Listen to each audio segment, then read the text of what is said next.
Багнуурын үйлдвэр технологийн паркийн хөгжлийг 3 үе шатанд хувааж төлөвлөж байгаа. Нэгдүгээр үе шат сая төвшөө захирлын дурдсан хөх нүүрсний үйлдвэр буюу энэ маань үйлдвэрийнх нь олон улсын нэршил бол нүүрс пиролизийн үйлдвэр буюу хагас кокс гэдэг бүтээгдэхүүн гаргадаг. Ингэхээр яг хуу хагас кокс гэж нэрлэхээр мэдээж хүрэн нүүрснээс хагас кокс гаргаж ийн гэдэг иргэдийн дунд ийм үл ойлголт бас буруу ойлголтууд бий болдог учраас ер нь бас олон улсад энийг blue coal гэж нэрлэдэг туршлагууд байдаг юм байна. Тэгэхээр энийгээ ер нь бүтээгдэхүүнээ хөх нүүрс гэж нэрлэдэг байя гэдэг. Мөн засгийн газрын зүгээс ерөнхий сайд энэ нүүрсийг хөх нүүрсийг жигэнсэн нүүрс гэж бас нэрлэж болох юм байна гэж.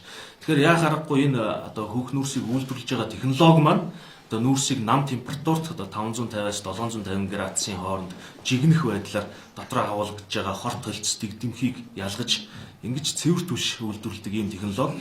Тэгэхээр энэ хөх нүүрсний үйлдвэр бол энэ нүүрс пиролизийн үйлдвэр бол нэгдүгээрт цаашлаад нүүрс химийн салбарыг хөгжүүлэх үндсэн түүхийн эдийг бид нар үйлдвэрлэж байгаа.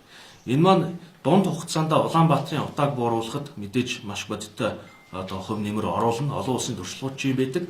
Цаашлаад Улаанбаатар бүрэн орон сууцсны дараагаар дид бүтц өндөр түвшинд хөгжсөний дараагаар энэ маань кальцийн карбид, ацетилен, поливинил хлорид, PVC гэх мэтлэн материалуудын үндсэн түүхийн эд болоод явна. Мөн энэ үйлдвэр маань зөвхөн хөх нүүрснээс гадна эрчим хүч үйлдвэрлэх. Ингээд нэгдүгээр үе шат маань ингэж явна. Хоёрдугаар үе шат маань дараагийн үе шат нь саяны миний дурддаг ацетилен, кальцийн карбид мэтлэн бүтээгдэхүүнийг үйлдвэрлэнэ.